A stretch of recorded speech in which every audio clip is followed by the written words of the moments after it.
तो फिर से आज आप सभी का हार्दिक स्वागत है। जैसा कि आप लोग देख ही चुके हैं, अपन क्लासेस रेगुलर लग रही हैं, तो मुझे विश्वास होगा कि आप लोग पूरी क्लास देखते होंगे, है ना। अगर आपने क्लास का एक पोर्शन भी छोड़ा तो समझ लीजिए कहीं ना कहीं आपके एग्ज़ाम में प्रॉब्लम आने वाली है। वैसे तो देखा जाए तो आपका सिलेबस में अब इतना टफ पोर्शन जो नहीं है, तो आप लोग थोड़ा सा अगर रिवाइज कर ले क्लासेस को तो और भी अच्छा रहेगा। और कम से कम अपने फ्रेंड सर्कल में शेयर ज़रूर कर दिया करें आप लोग, तो उससे क्या है कि उन लोगों को भी फ़ायदा हो जाए कभी। ठीक है, अभी आई होप कि एग्ज़ाम कैंसिल नहीं हुई हो। अगर एग्ज़ाम कैंसिल जो हो गई होगी तो दिक्कतें आ जाएगी, है ना। तो आगे बढ़ते हैं बिना विलंब किए। लास्ट के क्लास में इम्यूनाइजेशन कंप्लीट हो चुका है। अब अपन बात कर लेते हैं टीबी की। किसकी? टीबी की। तो जहाँ तक मुझे अंदाज़ है लगभग आप लोग टीबी के बारे में जानते होंगे, है ना, कि टीबी है तो टीबी का नाम क्या है, किसकी वजह से होती है, इंक्यूबेशन पीरियड कितना है और कितने प्रकार की होती है, साइन एंड सिम्टम्स क्या हैं, इसके पैथोफिजियोलॉजी काम कैसे करती है, या फिर यूँ बोले कि इसका ट्रीटमेंट जो है 6 मंथ का जो ट्रीटमेंट होता है, सबको पता है कि RNTCP program, that is revised national tuberculosis control program 1992 के अकॉर्डिंग क्या चल रहा है, अभी उसकी रिवाइज हुई है गाइडलाइन, तो वो क्या है। ठीक है, तो कुछ चीज़ें जो आपको बेसिक्स हैं वो बहुत इम्पोर्टेंट मायने रखती है आपके लिए। छोटी छोटी चीज़ें रिवाइज जो गाइडलाइन है वो आपको मिल जाएगी, उसे जनरल थिंग में आप देख लेना, बस 1-2 बार अपनी निगाहों से निकाल लेना, क्योंकि टीबी का पोर्शन बहुत बड़ा है। HIV से रिलेटेड मैं आपको बता दूं, HIV से रिलेटेड इतना इम्पोर्टेंट पोर्शन नहीं है जितना टीबी है। टीबी के कम से कम 3 क्वेश्चन या 2 क्वेश्चन आप मान के चलिए, 4 भी हो जाते हैं कभी कभी, क्योंकि एक क्वेश्चन इंट्रोडक्शन से आ जाता है, एक क्वेश्चन उसके पैथोफिजियोलॉजी से आ जाता है, एक आध क्वेश्चन उसके डिजीज पोर्शन के जो साइन एंड सिम्टम्स है वहाँ से आ जाता है, और एक आध क्वेश्चन जो होता है वो उसके ड्रग्स से आ जाता है। तो कहीं ना कहीं HIV से ज़्यादा इम्पोर्टेंट क्या है? आपका टीबी है। तो HIV को सिंपल वे में ले लीजिए। HIV क्या होता है? एक जनरल इंट्रोडक्शन आपको दे देता हूँ कि ह्यूमन इम्यूनो डेफिशिएंसी वायरस की वजह से एक इन्फेक्शन हो जाता है, और अगर वो इन्फेक्शन परसिस्टेंस रहता है तो उससे क्या हो जाता है? एड्स हो जाता है। ये आपको पता है ऐसे ही। इससे ज़्यादा मैं आप लोगों को इसके बारे में और क्या बताऊं, आपके छोटे मोटे जो प्रोग्राम है इससे रिलेटेड वो मैं आपको बता चुका हूं। पहला केस HIV का कब आया, HIV एड्स के बारे में मैंने आपको बता दिया कि उसका पहला केस कब आया, उसका जो कंट्रोल प्रोग्राम है, जो HIV कंट्रोल प्रोग्राम है वो कब आया, वो भी मैंने आपको बता दिया है। उसके बाद में मैंने आपको एक चीज़ और भी बता दी है, और वो है आप लोगों का सबसे मेन चीज़ कि इससे रिलेटेड कुछ ड्रग्स के बारे में हैं, तो वो मैं आपको थोड़ा सा डिस्कशन दे दूंगा, लेकिन उसका कोई मतलब भी नहीं है, देखो, है ना। Sorry for that one. ठीक है, तो ये तो सिंपल बातें हो जाती हैं। आज की जो क्लास है वो पूरी तरीके से अपनी किस पे रहेगी? टीबी पे रहेगी। किस पे? ट्यूबरक्लोसिस पे। ट्यूबरक्लोसिस, ठीक है, ट्यूबरक्लोसिस, टीबी। ठीक है, सो ट्यूबरक्लोसिस वो डिजीज है जो एक तो सोशली फैली हुई ज़्यादा है, सबको पता होगा। उसके अलावा भी एक तरीके से ये जो है बैरोमीटर का काम करती है। बैरोमीटर जानते हैं ना आप लोग? बैरोमीटर इन द सेंस वो इकाई जो किसी क्षेत्र में फैली हुई डिजीज पोर्शन को दर्शाती है, दैट इज जैसे, या वेलफेयर को दर्शाती है। किसको दर्शाती है? वेलफेयर को। जैसे इसको बोला जाता है बैरोमीटर ऑफ सोशल वेलफेयर। कभी कभी एग्जाम में पूछ लिया जाता है वेलफेयर, है ना, ध्यान रखना, थोड़ा सा याद रख लेना बस, ज़्यादा दिमाग नहीं लगाना इसमें। बैरोमीटर ऑफ सोशल वेलफेयर, ठीक है। क्यों बोलते हैं? क्योंकि कम्युनिटी में जितनी डिजीज पोर्शन कम होगा रिलेटेड टू आपके जो किससे, टीबी से रिलेटेड जितने भी डिसऑर्डर कम होंगे, तो वो आपको क्या दर्शाएंगे? पूरी तरीके से अच्छी हेल्थ फैसिलिटी को दर्शाएंगे। तो अच्छी health facility, that is barometer of social welfare के थ्रू अपन इसे इंडिकेट कर सकते हैं। एक इसको बोलते हैं स्लम डिजीज। वैसे तो स्लम डिजीज आप लोगों को पता है, एड्स को बोलते होंगे स्लिम, उसको स्लिम डिजीज बोलते हैं, उसको स्लिम बोलते हैं और इसको स्लम डिजीज बोलते हैं। दोनों में फर्क है। स्लिम का मतलब होता है पतला और स्लम का मतलब होता है बैकवर्ड एरिया में। स्लम डिजीज इसलिए बोलते हैं क्योंकि अधिकतर जो ये डिजीज होती है, ये अधिकतर गरीब एरिया इन द सेंस झोपड़पट्टी वाला इलाका जो होता है वहां पर आप लोगों को देखने को ज्यादा मिलती है, ठीक है। उसके अलावा ये एक तो स्लम हो गई, एक बैरोमीटर ऑफ सोशल वेलफेयर हो गई, एक इसे पुअर सैनिटेशन डिजीज भी बोलते हैं। पुअर सैनिटेशन डिजीज का मतलब ये होता है, पुअर डिजीज सैनिटेशन पैटर्न की होती है। दैट मीन्स कि अगर आप सही मात्रा में या सही तरीके से अगर ध्यान नहीं रखेंगे टीबी पेशेंट के साथ रहने करने में, तो कहीं ना कहीं आपको भी क्या हो सकती है? टीबी हो सकती है। तो ये ध्यान रखने की बात है। एक बात और है, अवर क्राउडेड एरिया।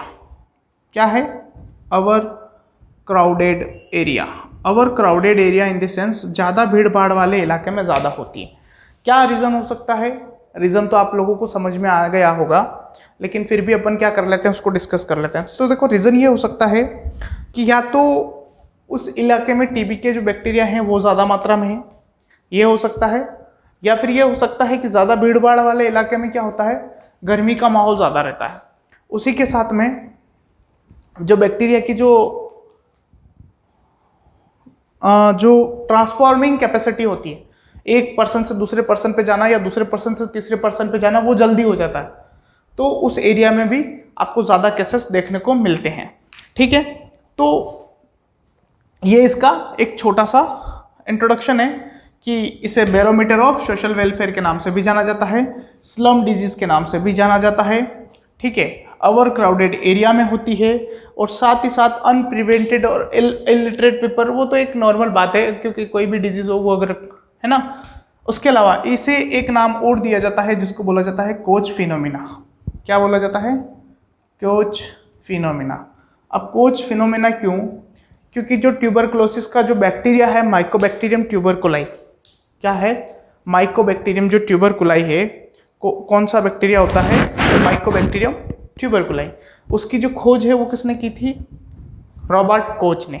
किसने की थी? रॉबर्ट कोच ने।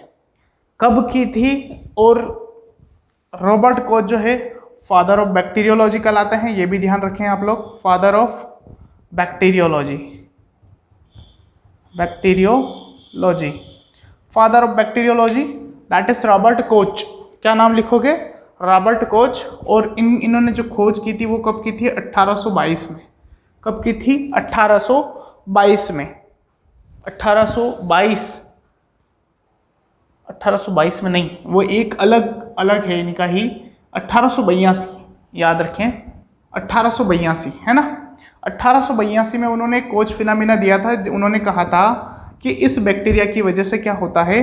टीबी होती है, और उसी की वजह से, उस खोज की वजह से इनको फादर ऑफ बैक्टीरियोलॉजी के नाम से भी जाना जाता है, ठीक है। रॉबर्ट कोच 1882 में इन्होंने खोज की थी, ठीक है। सोशल वेलफेयर को दर्शाती है, इसलिए इसको सोशल वेलफेयर डिजीज भी बोलते हैं। और उसके अलावा छोटी सी बात और समझ लें कि जो माइकोबैक्टीरियम ट्यूबरकुलाई है,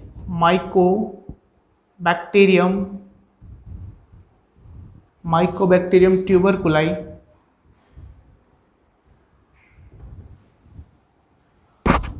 एक सेकेंड है, वेट।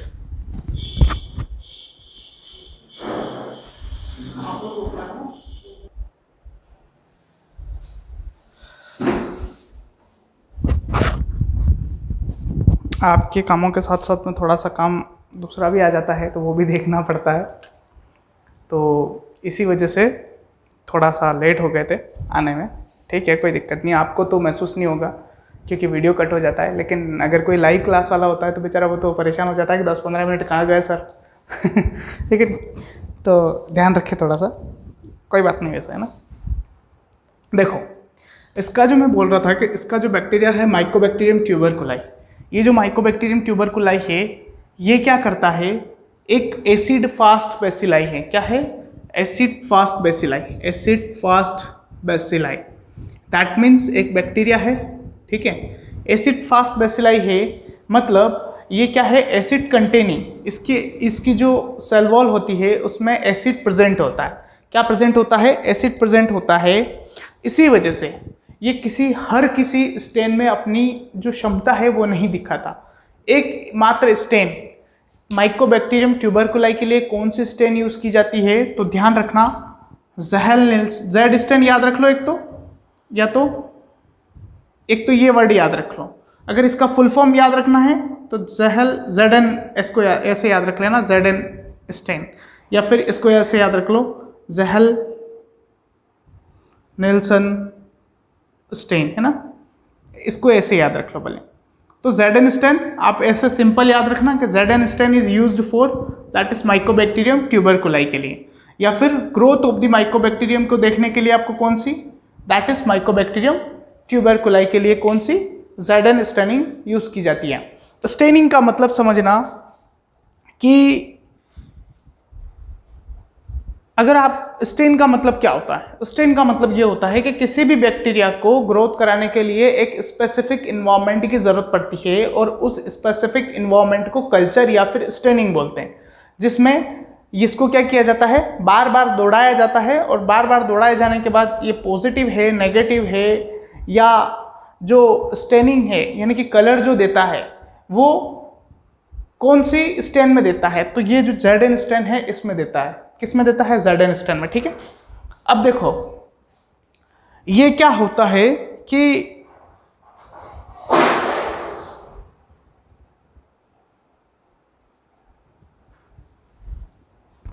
वेट करिएगा एक मिनट।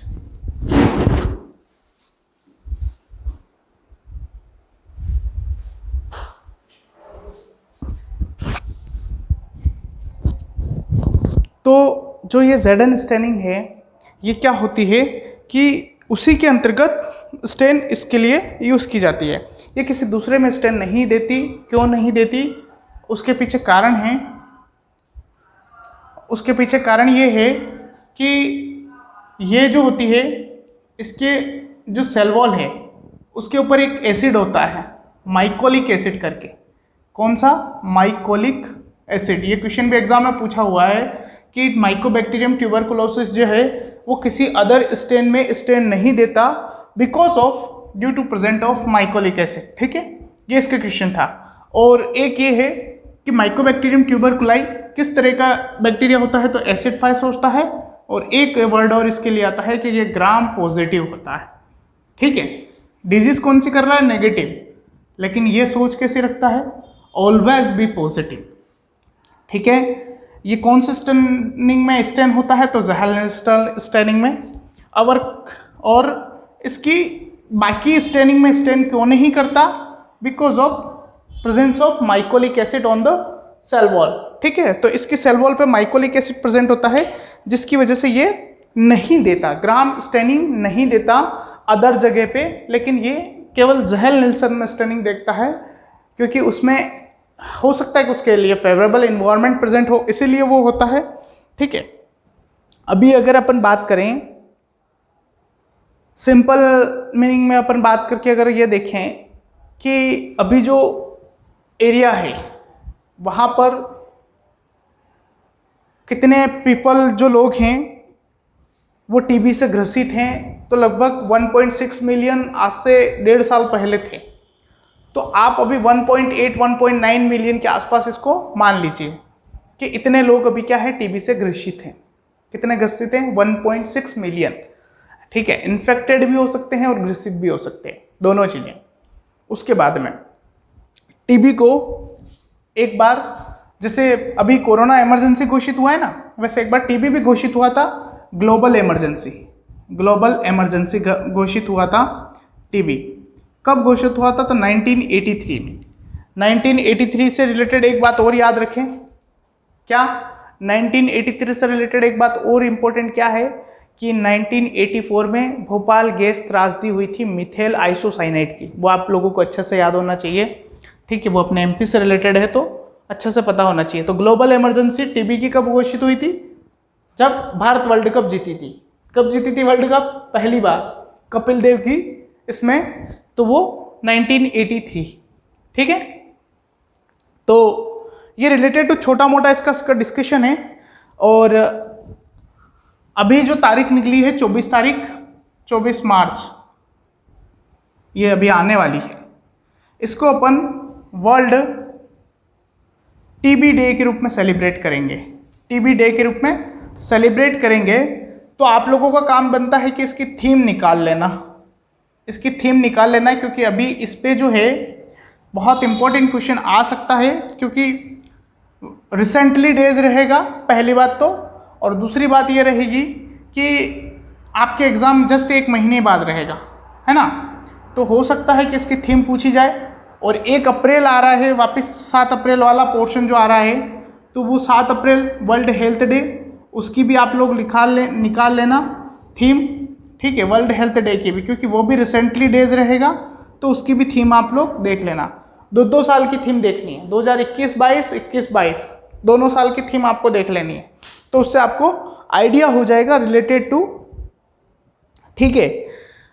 अब देखो, एक छोटी सी इंफॉर्मेशन है इसके बारे में कि आप लोग जो बैक्टीरिया के लिए स्पुटम लेते हो, वो स्पुटम कब लेना है? अर्ली मॉर्निंग लेना है। अब अर्ली मॉर्निंग से भी बच्चों को ये पता नहीं पड़ता है कि अर्ली मॉर्निंग किसे बोलते हैं, ठीक है। तो बिना मुंह धोए, बिना कुल्ला किए, आप जो गार्गलिंग करते हो वो किए बगैर, जो ब्रश करते हो वो किए बगैर आपको क्या करना है? आपके स्पुटम को कलेक्ट करना है। उसके लिए 2 तरह की ट्यूब आती है, एक आती है फैल्कॉन ट्यूब और एक आती है आपके डिब्बी वाली ट्यूब, ठीक है। तो फैल्कॉन ट्यूब जो होती है, फैल्कॉन ट्यूब याद रखना इसको। फैल्कॉन ट्यूब कैसी होती है? देखो, फैल्कॉन ट्यूब आपको पता होगा कुछ इस तरीके की होती है, कुछ इस तरीके की होती है ना। ये ऊपर से इसका जो एरिया है वो वाइड रहता है और यहाँ से कम रहता है।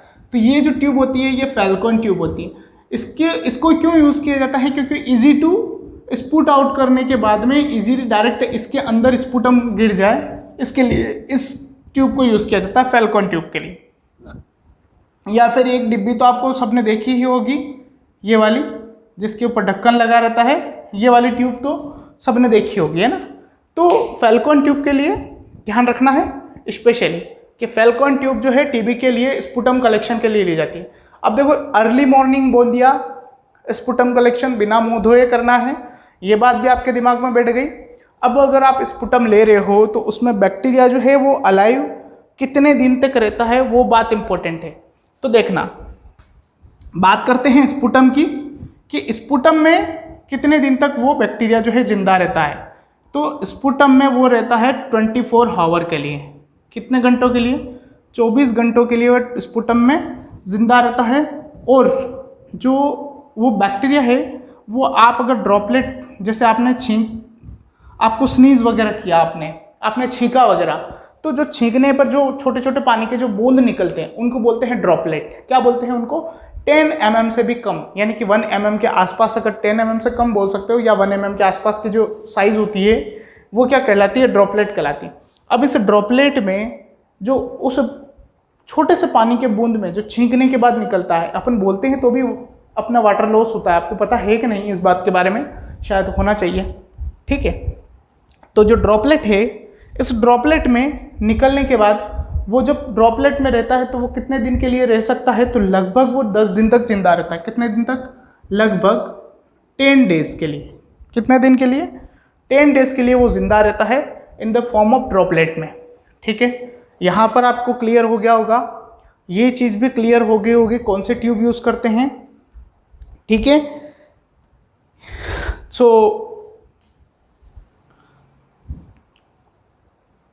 इसमें और कोई इंपॉर्टेंट वर्ड बचा हुआ है, एक है 25% का रेशियो का बोलते हैं कि जो अनट्रीटेड पेशेंट है उनमें 25%, देखो जो कुछ ऐसा बोला जाता है कि रूल ऑफ 25, इसके लिए बोला जाता है कि रूल ऑफ 25%, इसको ऐसे कुछ बोलते हैं। इसमें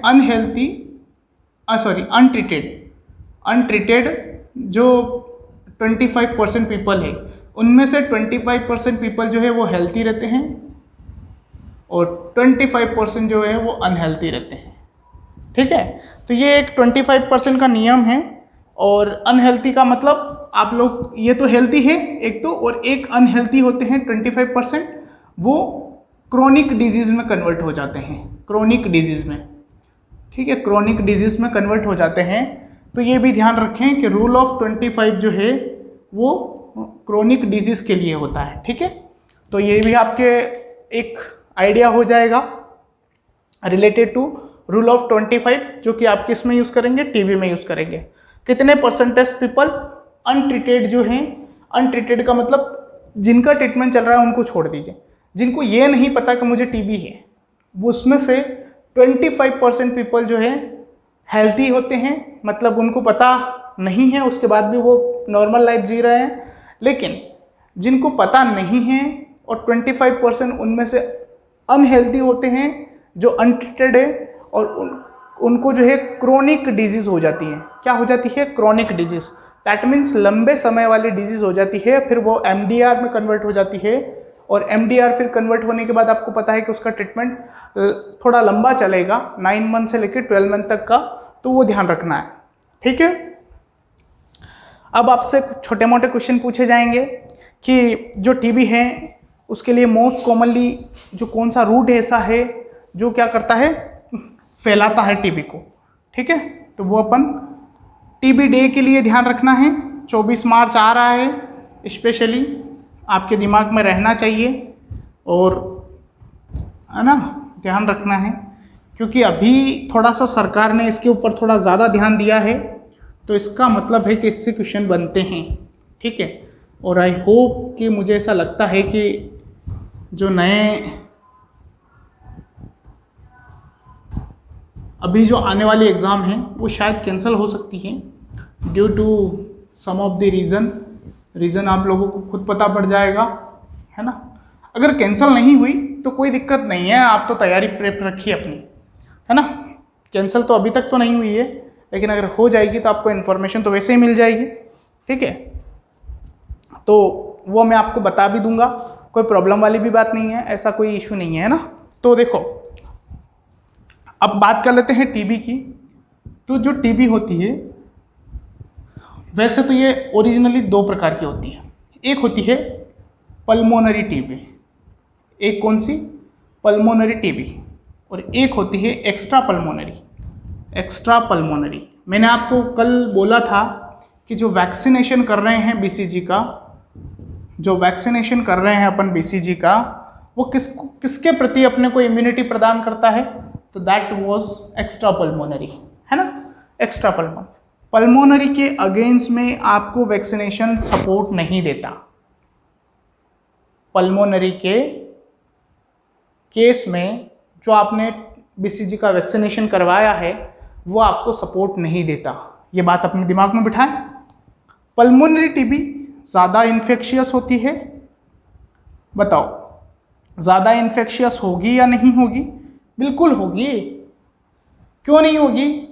क्योंकि देखो, होने का पीछे कारण ये है कि जैसे अपन बात कर रहे हैं किसी से, तो मैंने जो बोला कि आपके जो लंग्स में जो थोड़ा बहुत वाटर है, लंग्स के थ्रू भी आपका वाटर लॉस होता है। जब अपन पढ़ेंगे किडनी में वाटर लॉस कहाँ कहाँ से होता है, यूरिन के थ्रू वाटर लॉस होता है, स्किन के थ्रू वाटर लॉस होता है, पसीने जैसे अपने को आता है उसको अपन क्या बोलते हैं, insensible water loss.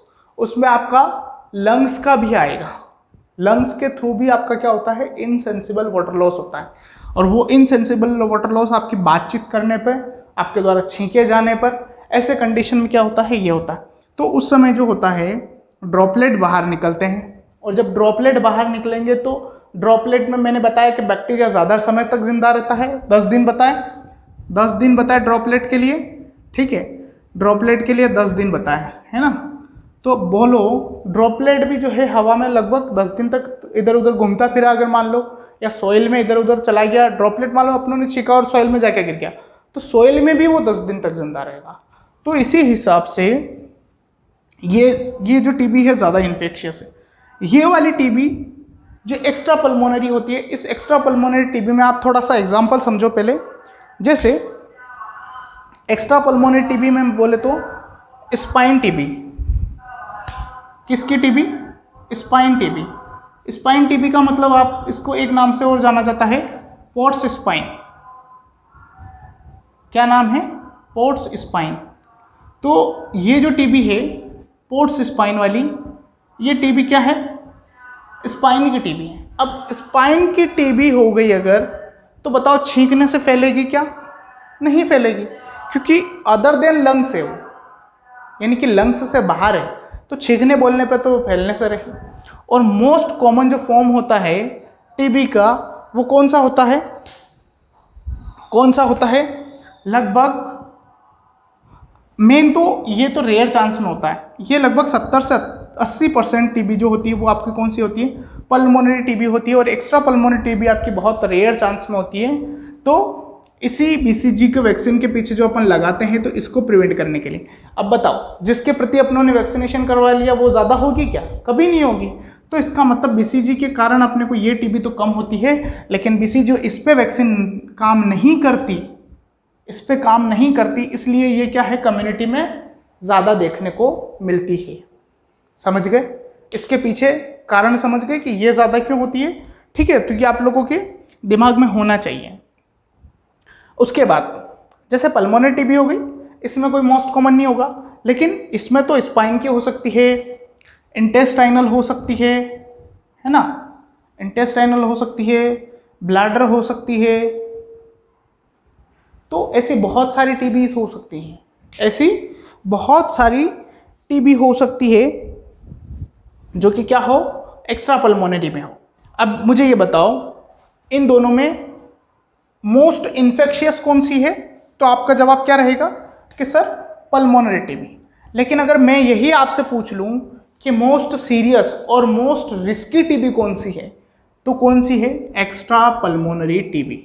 Extra pulmonary TB most risky है, मोस्ट रिस्की जिसे बोलते हैं, या फिर मोस्ट डेंजरस। अब इसके पीछे भी रीजन समझ लीजिए। जब अपन ने बीसीजी लगाया तो ये नहीं हो रही, और अब ये अगर हो गई तो इसको सही करना भी भारी पड़ जाएगा। क्यों? क्योंकि एक तो इसके प्रति पहले से एंटीबॉडी थे, उनको भी मार करके ये टीबी हुई है। तो इसका मतलब अगर आपने इसका ट्रीटमेंट करने की कोशिश भी करी, तो क्या ये इससे ज़्यादा तो इम्पोर्टेंस बाहर की चीज़ें नहीं दे पाएगी? वैक्सीनेशन से ज़्यादा इंपॉर्टेंट कुछ होता है क्या? नहीं होता। क्योंकि यूनिवर्सल इम्यूनाइजेशन प्रोग्राम के अंतर्गत बीसीजी लगा रहे हैं, तो वो ईपीटीबी को बचा रहा है। लेकिन अगर हो गई ईपीटीबी तो बहुत रिस्की है। ठीक है, ये होती नहीं है, और अगर हो गई तो बहुत रिस्की है। ठीक है, ध्यान रखें। ये छोटी छोटी बातें थी। उसके अलावा एक बात और ध्यान रख लीजिए कि जो इनमें एक्स्ट्रा पल्मोनरी में जो सबसे कॉमन है, जो सबसे कॉमन यानी कि ये जैसे spine TB, intestinal TB, bladder, इनमें भी सबसे ज़्यादा कॉमन कौन सी होती है? तो इनमें जो मोस्ट कॉमन होती है, मोस्ट कॉमन जो टाइप ऑफ ईपीटीबी होती है, टाइप ऑफ ईपीटीबी, वो कौन सी होती है? अगर मैं आपसे पूछूं कि आप जवाब दीजिए, तो आपका जवाब क्या होगा? तो देखो, लंग्स क्या है? लंग्स। अब मान लो ये लंग्स जो हैं, लंग्स में आपको इन्फेक्शन हुआ, लंग्स के थ्रू ही जाएगा इन्फेक्शन, है ना, ये बात ध्यान रखें। प्राइमरी टीबी किसे बोलोगे? तो इसे ही बोलोगे। कभी आपसे पूछा जाए कि प्राइमरी टीबी किसे बोला जाता है, तो आपकी जो पल्मोनरी टीबी है वही प्राइमरी टीबी होती है। ठीक है, कभी कभी क्या होता है, देखो लिम्फ, यहाँ पर आप लिख लो, पहले मैं आपको बता देता हूँ। लिम्फ नोड की जो टीबी होती है वो सबसे कॉमन फॉर्म है ईपीटीबी का। ईपीटीबी का कॉमन फॉर्म क्या है? ईपीटीबी का जो कॉमन फॉर्म है वो क्या है? That is lymph node TB. अब इसके पीछे रीजन समझना। एकमात्र सिस्टम जो ब्लड के डायरेक्ट कॉन्टेक्ट से कनेक्टेड है, that means lymph system. Lymph system आपको पता है सही कि ब्लड की तरह ही लिम्फ का फ्लूइड भी होता है, ठीक है।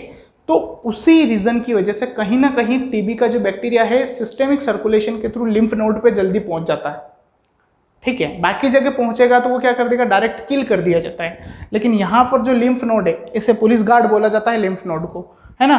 तो ये जो लिम्फ नोड है, ये लिम्फ नोड अगर टीबी के बैक्टीरिया को डिटेक्ट नहीं कर पाए, डिटेक्ट इन द सेंस समझ गए ना, पकड़ नहीं पाए, पकड़ने का मतलब पुलिस गार्ड बोलते हैं इसको, है ना।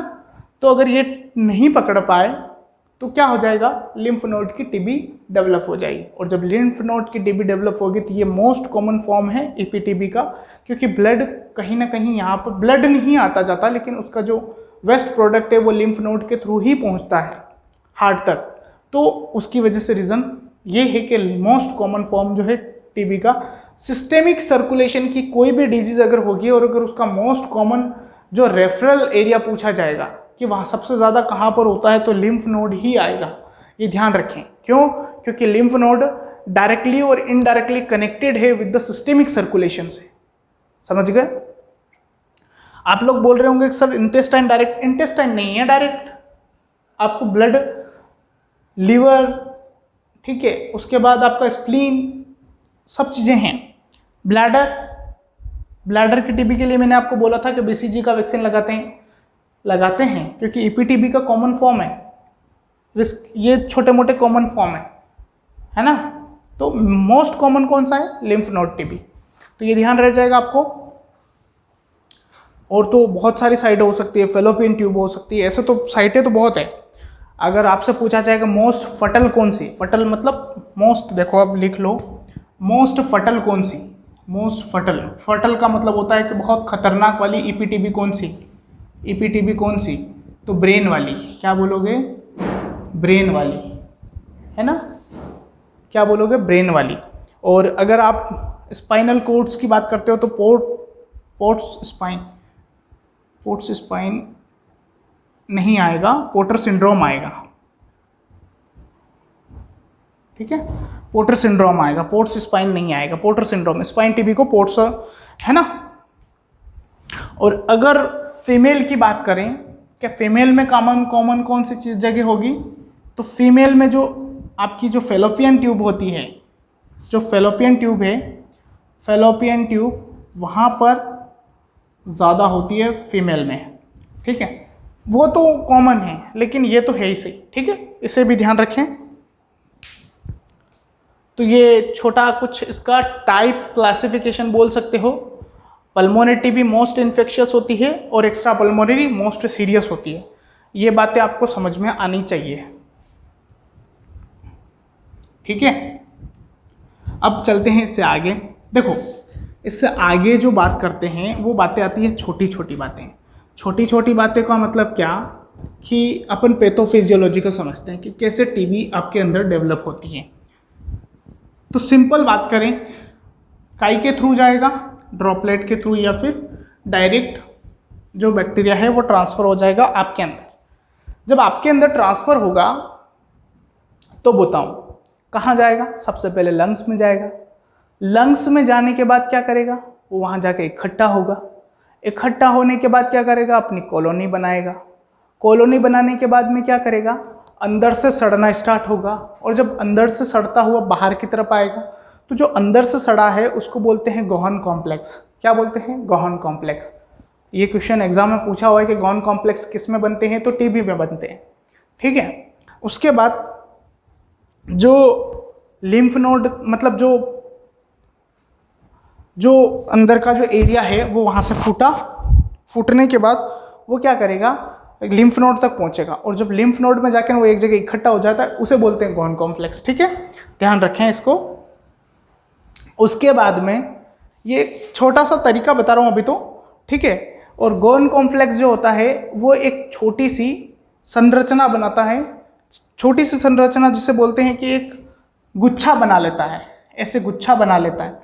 उस गुच्छे को क्या बोलते हैं, उसको बोलते हैं जीएंट सेल। एक ही सेल होती है लेकिन ये क्या कहलाती है, जीएंट सेल। ये क्वेश्चन नहीं आते हैं लेकिन जो इम्पोर्टेंट आता है। और अब जो ये जो बना है इसके अंदर यहाँ से नेक्रोसिस स्टार्ट होता है, ये ऐसे, नेक्रोसिस का मतलब समझते हैं, सड़न गलन जिसे अपन बोलते हैं, है ना। ये सेल के अंदर ऐसी कुछ सड़न गलन स्टार्ट हो जाती है। ये जो सड़न गलन है ये कहलाती है कैशियस नेक्रोसिस। ये बहुत इंपॉर्टेंट वर्ड लिख रहा हूँ, दिमाग में बिठा लेना। कैशियस नेक्रोसिस, कैशियस का नेक्रोसिस का मतलब होता है सेल्यूलर नेक्रोसिस। क्या बोला मैंने? Cellular necrosis. ये जो कैशियस नेक्रोसिस है किस में देखने को मिलता है? तो टीबी में देखने को मिलता है, टीबी में देखने को मिलता है। एपीटीबी, दोनों टीबी की बात हो रही है ना। ये कैशियस नेक्रोसिस किस में देखने को मिलता है? ईपीटीबी में या फिर पल्मोनरी टीबी, दोनों में ही देखने को मिलता है। ठीक है, ध्यान रखें, ये जो वर्ड है ये बहुत इंपॉर्टेंट है, कैशियस नेक्रोसिस। कैशियस नेक्रोसिस कहाँ देखने को मिलता है? तो टीबी में देखने को मिलता है। क्यों देखने को मिलता है? क्योंकि अंदर इकट्ठा होंगे, वो अंदर इकट्ठा होने के बाद क्या करेंगे? अपना एक कॉलोनी बनाएंगे और अंदर से कॉलोनी को सड़ना स्टार्ट करेंगे और सड़ के फिर फूटेंगे। और जब फूटेंगे तो वहाँ पर जो नेक्रोसिस हो रहा है वो नेक्रोसिस क्या कहलाता है? वो नेक्रोसिस कहलाता है आपका कैशियस नेक्रोसिस। ठीक है, और जो कैशियस नेक्रोसिस है ये धीरे धीरे बढ़ता जाएगा, फूटता जाएगा और टीबी को प्रमोट करता जाएगा। ठीक है, फिर आपको एक धब्बा दिखेगा। किसमें? जब भी आप एक्सरे कराओगे तो उसमें धब्बा दिखेगा, वो शो करता है कि गोहन कॉम्प्लेक्स बन चुका है और अब अंदर से नेक्रोसिस स्टार्ट होगा। जी एंड सेल बन चुकी है, एक बड़ी सेल बन चुकी है और अब वो धीरे धीरे अंदर से नेक्रोसाइज्ड होगी और अब क्या होगा? कैशियस नेक्रोसिस उसका स्टार्ट हो चुका है। ठीक है, ये आपकी क्या थी? पैथोफिजियोलॉजी। देखो इसमें ज़्यादा दिमाग लगाने की बात नहीं है, सिंपल मैंने जो बताया वही याद रखना है, दोहरा लेना इस चीज़ को कि बैक्टीरिया गया, अंदर जाने के बाद बैठेगा, अकेला रहा, अकेले रहने के बाद उसका दिमाग में आया कि यार अकेला क्या करूँगा। फिर उसने क्या किया? अपनी कॉलोनी बनाई। कॉलोनी बनाने के बाद उसने सोचा कि यार इसका नाम रखा जाए, तो उस कॉलोनी का उसने नाम क्या दिया? गोहन कॉम्प्लेक्स। जो गोहन कॉम्प्लेक्स है वो आपस में ऐसे, ये जैसे एक यहाँ पर बनाया, एक यहाँ पर बनाया, एक यहाँ पर बनाया, ये जो है ये जो गोहन कॉम्प्लेक्स बने हैं ये क्या करते हैं? आपस में सभी जुड़ जाते हैं। ये ऐसे मान लो सभी जुड़ गए। अब ये सभी जुड़ने के बाद क्या हो जाएंगे? ऐसे बन जाएंगे और अब यहाँ से नेक्रोसिस स्टार्ट होगा और ऐसे फैलता जाएगा, ऐसे फैलता जाएगा। ठीक है, और जब ऐसे फैलता जाएगा तो उसको क्या बोलते हैं अपन? Caseous necrosis. Caseous necrosis anaerobic respiration की वजह से होता है। एनएरोबिक रेस्पिरेशन, जिसमें ऑक्सीजन की अनुपस्थिति होती है उसमें। ठीक है, तो ये ध्यान रखें, बहुत इंपॉर्टेंट चीज़ थी, बता दी मैंने। अब आगे चलें। ठीक है, ये पैथोफिजियोलॉजी हुई। अब पैथोफिजियोलॉजी के बाद में साइन एंड सिम्टम्स आएंगे। अब बताओ, किसी को अगर नेक्रोसिस हो गया अंदर लंग्स में, अभी आपने देखा कि कोरोना के समय में लंग्स पूरी तरीके से झल्लीदार बनने लग गए थे। झल्लीदार बनने के पीछे भी यही कारण था कि उनमें भी नेक्रोसिस हो रहा था। तो लोगों को अभी तक सांस लेने में दिक्कतें सही नहीं हुई है, ये आपको समझ में आ रहा है। ये किसकी वजह से हुआ है? कैशियस नेक्रोसिस की वजह से ही हुआ है।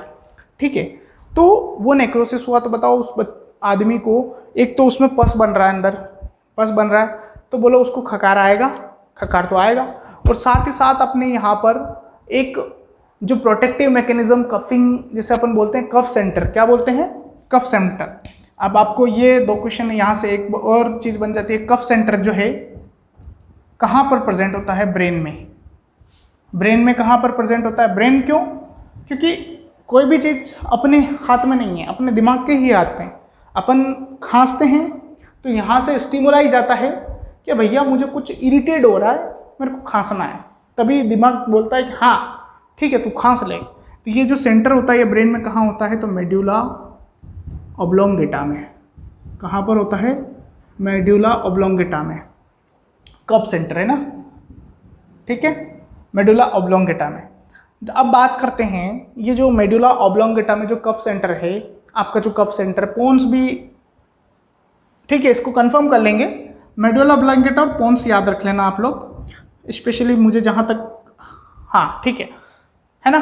तो ये जो सेंटर है ये कहाँ पर प्रेजेंट होता है? मेडुला ऑब्लोंगेटा में। अब यहाँ से आपने क्या किया? कफिंग स्टार्ट करी। तो बोलते हैं ना कि 14 दिन से खांसी के साथ में खकार का आना टीबी हो सकती है, आपको हो सकती है। अभी जो आपका अमिताभ बच्चन रोज टीवी पे आ के बोल रहा है कि जांच करवाएं जांच करवाएं, तो वो यही बोल रहा है 14 दिन को बोलता है कफ, क्या बोलता है 14 दिन खांसी और साथ में आपका क्या हो स्पुटम आ रहा हो, दैट मीन्स अगर आपको कफ आ रहा हो, ठीक है, 14 दिन से ज़्यादा या 2 वीक से ज़्यादा खांसी के साथ में अगर आपको क्या है कफ आ रहा है, तो दैट मीन्स क्या है आपको ड्राई कफ, वेट कफ जिसे बोलते हैं अपन, अगर है तो आपको जांच करवानी चाहिए कि आपको हो सकता है कि क्या हो आपको हो सकता है कि टीबी हो। तो जो कफ हैं साइन एंड सिम्टम्स में चल रहे हैं अपन, तो जो साइन एंड सिम्टम्स में जो पहला सिम्टम्स है, पहला साइन एंड सिम्टम्स जो उसे क्या बोलते हैं कफ बोलते हैं, कफ बोलते हैं। और मोस्ट कॉमन भी यही होता है, मतलब अगर आपसे पूछा जाए कि most common symptoms of TB तो क्या रहेगा कफ। कितने दिन से ज़्यादा, मोर देन 2 वीक या फिर 14 डेज, ठीक है, 14 डेज से ज़्यादा होना। सेकेंड मोस्ट कॉमन पूछा जाता है आपसे कि सेकेंड नंबर पे क्या आता है, तो आपको अधिकतर टाइम पे आपको ऐसा लगेगा कि फीवर आ रहा है। अब देखो ये फीवर जो है स्वेटिंग वाला होगा, चिल्स होगा, और जो शाम ढलेगी, जैसे जैसे शाम ढलेगी तो आपका जो फीवर का जो लेवल है वो बढ़ जाएगा। अब आप बोलोगे कि सर शाम को ही क्यों, तो ड्यू टू इन्फेक्शियस एक्टिविटी के कारण दिन भर की ब्लीडिंग, आप जो है प्रेशर आपका मेंटेन रहता है, आप घूमते फिरते रहते हो तो ब्लड प्रेशर आपका हाई रहता है, तो उस समय आपको फील नहीं होता। लेकिन जैसे ही आप बैठते हो, शाम का समय ही बैठते हो, तो उस समय आपको टेम्परेचर राइज और चिल्स देखने को मिल सकता है, ठीक है। उसके बाद simple symptoms anorexia, that is anorexia का मतलब समझते हैं आप लोग, anorexia, anorexia. Loss of appetite का नाम सुना है, लॉस ऑफ एपेटाइट, एपेटाइट को समझते हैं क्या होती है, भूख, ठीक है, लॉस ऑफ एपेटाइट, ये क्या कहलाती है एनोरेक्सिया। एक वर्ड होता है नोजिया, ये भी आपको क्या होता है होने लगता है नोजिया, वोमिटिंग, वोमिटिंग भी हो सकती है, ठीक है, वोमिटिंग भी हो सकती है आपको, नोजिया भी हो सकता है, एनोरेक्सिया भी हो सकता है। एक देखा होगा आपने कि टीबी का जो मरीज है वो बिल्कुल पतला दुबला हो जाता है, दैट इज वीकनेस, क्या आती है वीकनेस, साथ में वेट लॉस, वेट लॉस, ठीक है।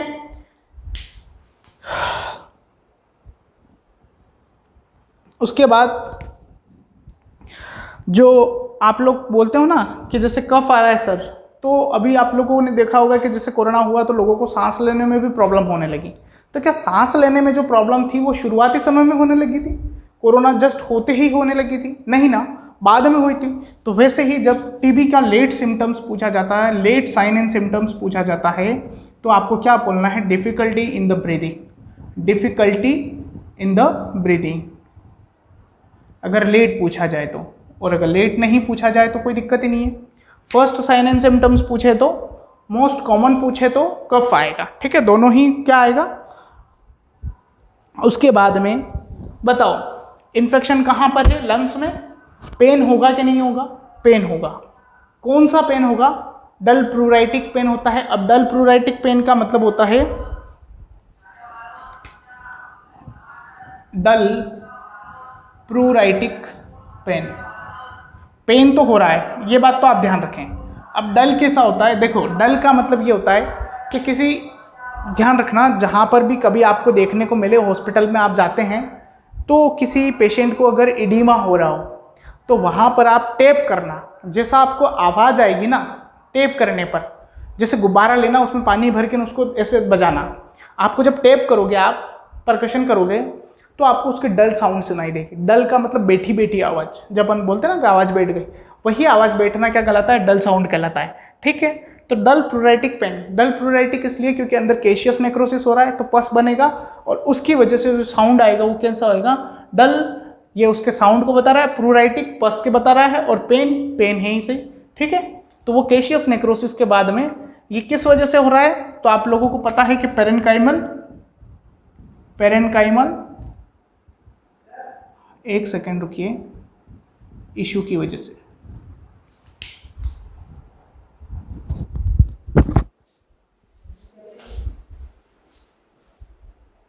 वेट करना आप लोग।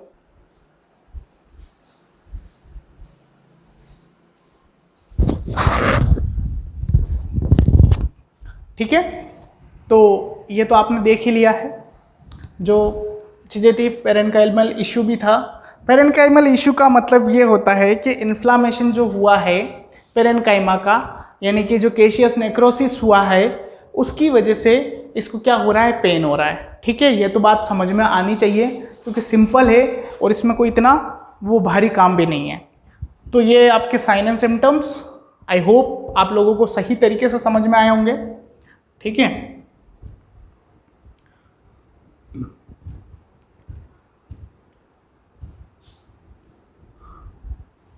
और बताइए आप लोग है ना, जब भी क्लास देखते हो तो कम से कम लाइक तो कर ही दिया करो, क्योंकि देख लेते हो पर लाइक नहीं आता है। और एक दूसरी बात, शेयर, आपको शेयर करने के लिए बोला है तो आप रोज़ शेयर करो ना। फेसबुक पे करो, व्हाट्सएप पे करो, इंस्टाग्राम पे करो। ठीक है, अपने परिवार वालों का मोबाइल लेके उसको कम से कम ये तो कर दो, सब्सक्राइब तो करो। सब्सक्रिप्शन बढ़वाने का मेरे पीछे ये रीज़न है कि जब तक 1000 सब्सक्रिप्शन नहीं होता तब तक मैं डायरेक्ट लाइव नहीं आ सकता। इशू वो हो रहा है मेरे, अदरवाइज मैं आपको डायरेक्ट लाइव पढ़ाता। मेरे पास लैपटॉप है, मेरे पास कैमरा है, मेरे पास आपके लिए ये माइक वगैरह भी व्यवस्था करवा दी है। केवल बोर्ड का इशू थोड़ा सा इस साल नहीं हो पाएगा, अगले साल देखेंगे। अगर होता तो कर देते, कोशिश थी मेरी कि जितना जल्दी हो सके उतना जल्दी करवा लें अपन, लेकिन नहीं हो पाया।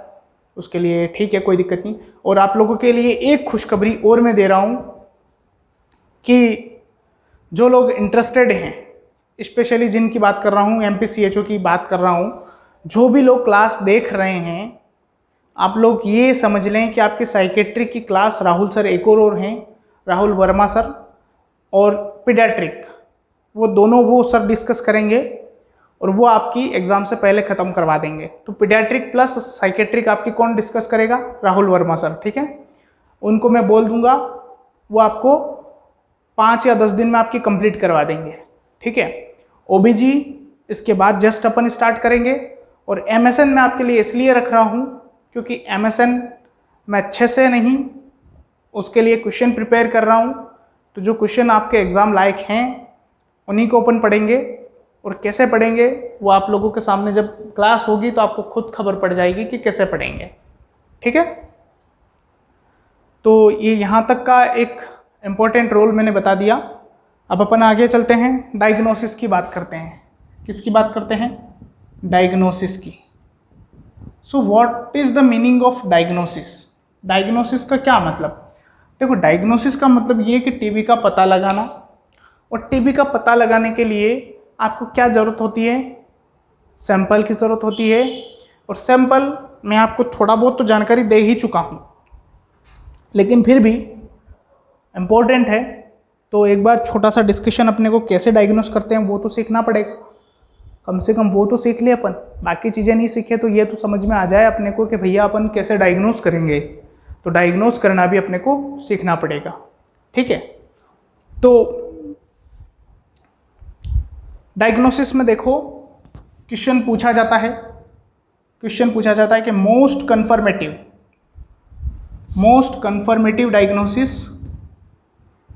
डायग्नोसिस फॉर टीबी के लिए मोस्ट कन्फर्मेटिव डायग्नोसिस कौन सा है? ठीक है, तो मोस्ट जो कन्फर्मेटिव डायग्नोसिस है वो है, आप लोग पता कर सकते हो क्या टीबी को ऐसे थूक में देख सकते हो क्या? नहीं देख सकते।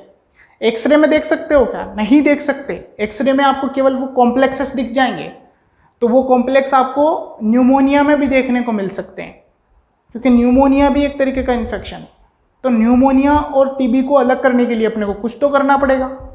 तो क्यों ना जो अपन ने स्पुटम लिया उसकी माइक्रोस्कोपी कर लें, उसी को जूम कर करके देख लें कि भैया ये बैक्टीरिया कैसा दिखता है, रोड शेप के है कि नहीं है। अगर अपनों ने देख लिया कि ये रोड शेप है, ग्राम पॉजिटिव है और साथ में एसिड फास्ट बेसिलाई है, तो कंफर्म हो गया अपना बैक्टीरिया क्या, कि ट्यूबरकुलिन, माइकोबैक्टीरियम ट्यूबरकुलिन है। तो आपको कंफर्म हो गया कि टीबी है पेशेंट को। तो ये अपने को क्या करना है, फाइंड आउट करना है, that is sputum microscopy. Sputum microscopy, sputum microscopy, या फिर आप ये भी बोल सकते हो इसकी जगह कि स्मीयर करवा लो। एक ही बात है, जो स्मीयर का मतलब होता है वो कल्चर कहलाता है, माइक्रोस्कोपी मतलब अंडर देखना स्पुटम को, ठीक है। तो ये चीज़ आपको समझ में आ गई होगी। इसमें मैंने ज़्यादा आपको भी दिमाग नहीं लगाना पड़ेगा और ज़्यादा दिमाग मेरे को भी नहीं लगाना पड़ा। सिंपल बात मैंने बोली कि देखो जैसे आपको लंग्स में इन्फेक्शन हुआ, अभी कोरोना हुआ था तो कोरोना में भी एक्सरे करवाया जा रहा था, तो इसका मतलब ये तो नहीं कि अपने को टीबी थी, है ना। आपको न्यूमोनिया होता है तो भी करवाया जाता है एक्सरा, तो इसका मतलब ये तो नहीं। न्यूमोनिया में भी पानी भर जाता है, तो क्या उस समय ऐसा मान लिया जाता है कि इस पेशेंट को टीबी है? नहीं माना जाता। तो उसे कैसे आइडेंटिफाई करें कि न्यूमोनिया है कि टीबी है? तो उस चीज़ को आइडेंटिफाई करने के लिए अपना एक ही काम कर सकते हैं कि उस स्पुटम को लो और उसे जूम करके देखो, या फिर उसका स्मीयर करवा लो, ठीक है। तो सिंपल बात है। तो बात कर लेते हैं स्पुटम माइक्रोस्कोपी।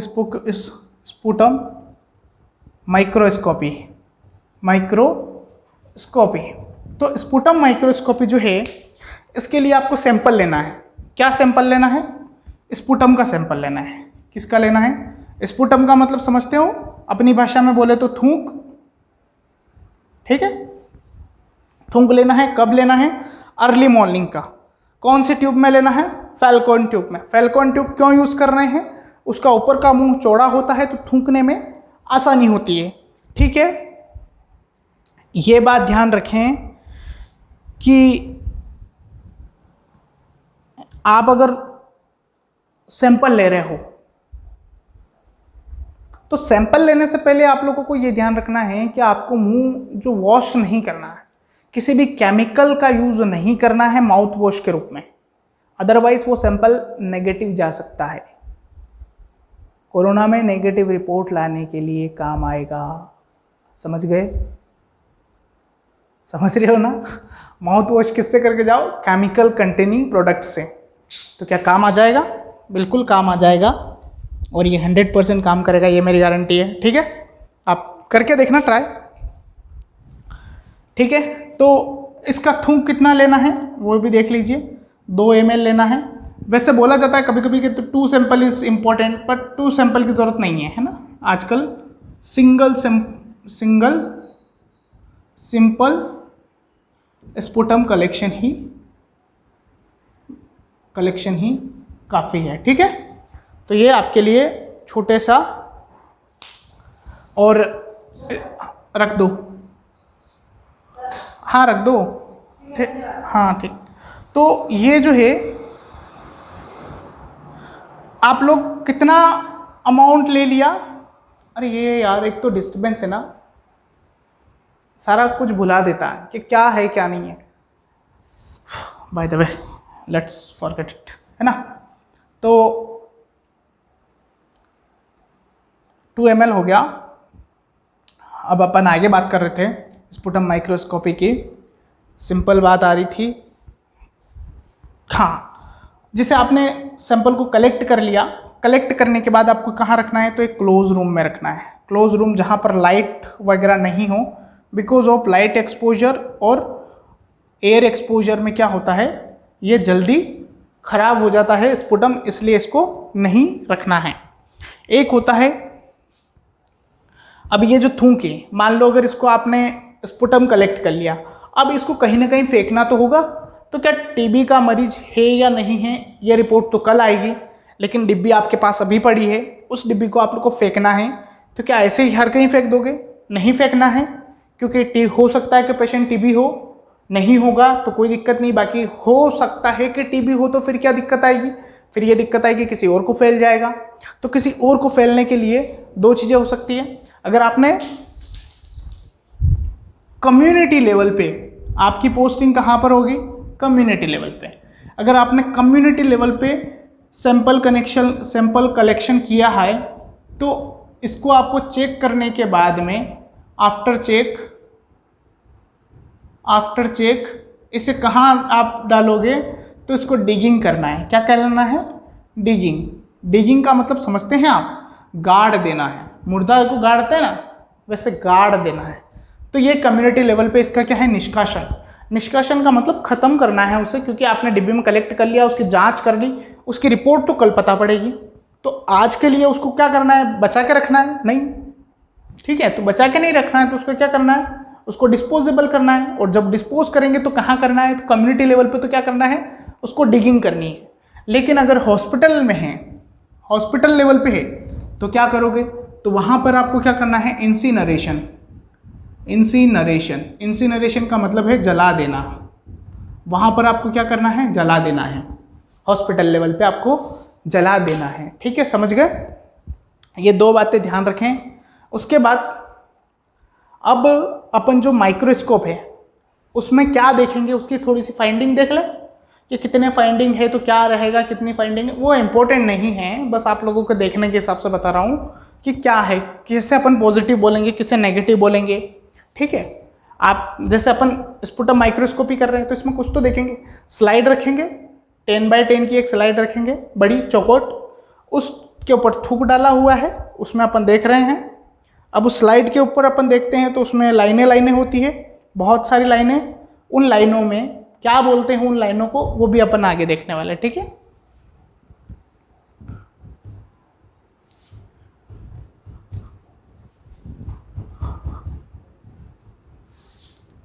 मुझे ऐसा लगता है कि ट्रीटमेंट पोर्शन टीबी का आपकी कल की क्लास ही लेनी पड़ेगी, क्योंकि बहुत लंबा होता जा रहा है।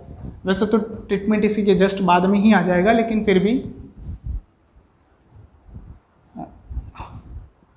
चलो ठीक है, अपन शॉर्टकट में निपटा देंगे, है ना। तो देख लीजिए, सिंपल है। ये 10x10 की अपनों ने क्या ली, एक स्लाइड ली, इसको अपन माइक्रोस्कोप में देख रहे हैं, ठीक है। माइक्रोस्कोप में देख रहे हैं, मान लीजिए कि 10 लाइनें हैं और ये आड़ी भी 10 लाइनें हैं। कितनी लाइनें हैं, आड़ी भी 10 लाइनें हैं। अब ये जितनी लाइनें हैं इनको बोलते हैं सिंगल वर्टिकल, ठीक है। क्या है, सिंगल वर्टिकल डब्बा बोल दो अपनी भाषा में, ठीक है, सिंगल वर्टिकल डब्बे। ये जो सारे डब्बे हैं ये टोटल जैसे 1 2 3 4 5 6 7 8 9 10 है ना, 10 ऐसे और 10 और 1 2 3 4 5 6 7 8 9 और ये 10, ये जो हैं, है ना, ये ऐसे 10 डब्बे होते हैं उस स्लाइड में। जब उस स्लाइड में ऐसे 10 डब्बे होते हैं तो इन 10 डब्बों के बीच में ये एक एक डब्बा है, ये एक एक डब्बा है। इस अगर एक डब्बे में अगर आपको इसमें एक भी कहीं पर भी बैक्टीरिया नहीं दिख रहा है, एक भी बैक्टीरिया नहीं दिख रहा है, तो आप क्या बोलोगे, नेगेटिव। एक भी नहीं है, एक भी कहीं पर भी नहीं है, ठीक है। अगर आपको 1 2 3 4 5 6 7 8 9 यानी कि 1 से लेकर 9 एसिड फास्ट बेसिलाई मिले, किसमें, इस स्लाइड में। इस स्लाइड में 1 से 9 अगर आपको एसिड फास्ट बेसिलाई मिले तो इसको बोला जाता है स्केंटी। स्केंटी का मतलब कि कहीं कहीं फैले हुए हैं लेकिन अभी ज़्यादा नहीं है, ठीक है। उसके बाद में अगर ये जो है 10 से 99 के रूप में हो, यानी कि बहुत सारे हों,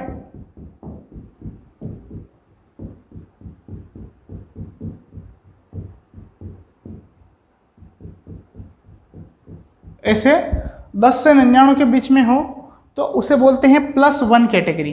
क्या बोलते हैं, +1 कैटेगरी। दैट मीन्स पॉजिटिव हो गया, ठीक है, पॉजिटिव हो गया। उसके बाद में अगर इसकी संख्या, ये तो सभी में मिलाकर थे, अगर इस सिंगल को उठा लें, इस छोटे को डब्बे को उठा लें और अगर इसी में केवल 1 से 9 तक हैं, 1 से 9 तक हैं, तो इसको बोलते हैं +2 कैटेगरी, +2 कैटेगरी। और अगर इसी में 10 से 99 हैं तो इसको बोलते हैं +3 कैटेगरी, +3 कैटेगरी। तो आप लोग पॉजिटिव कौन से को मानोगे, तो यहाँ से लेकर के ये तक पॉजिटिव ही पॉजिटिव कहलाएगा। तो ये तो इम्पोर्टेंट नहीं है आप लोगों के लिए, लेकिन फिर भी ध्यान रखना है। देखो टेस्ट बाकी हैं, आई होप कि थोड़ी देर बाद ये ख़त्म हो जाए, लेकिन अभी बहुत कुछ बाकी है, तो अपन इसके नेक्स्ट क्लास में देखेंगे, ठीक है। So okay, thank you. Next class में आगे की तरफ बढ़ेंगे, इसके ट्रीटमेंट और कुछ और डायग्नोसिस बाकी हैं वो भी अपन साथ में देखेंगे, ठीक है। ऑल द बेस्ट, पढ़ते रहें, बढ़ते रहें। Thank you.